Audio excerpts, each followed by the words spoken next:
people don't even set boundaries in a relationship. And I don't mean just a romantic relationship. I mean relationships of any kind. True. And that's problem number one.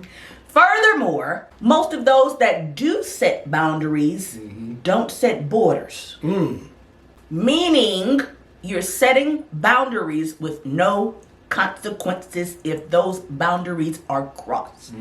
For instance, if you're having a disagreement with someone and they start yelling at you, right? You might set a boundary by saying, please stop yelling at me.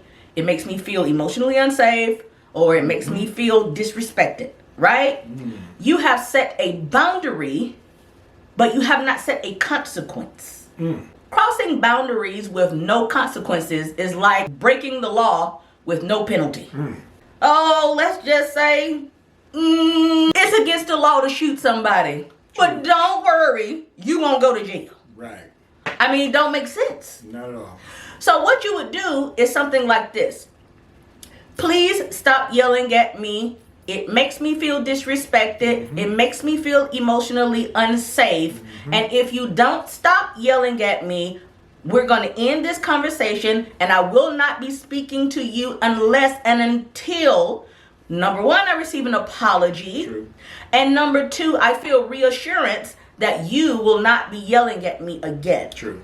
That is what we call setting a boundary with immediate consequences. But you also want to take it a step further and apply a long-term consequence for that boundary. Okay? So you might say, if we further our relationship and I continue to see a pattern of you breaking my boundaries, even though I have told you I feel disrespected by it, I feel emotionally unsafe by it, I am going to have to take that as you are purposely and intentionally not going to stop disrespecting me. Wow. And at that point, the decision that I am going to have to make is to end this relationship. There it is. Setting boundaries with immediate consequences and long-term consequences lets them know right away what's going to happen if they cross the boundary.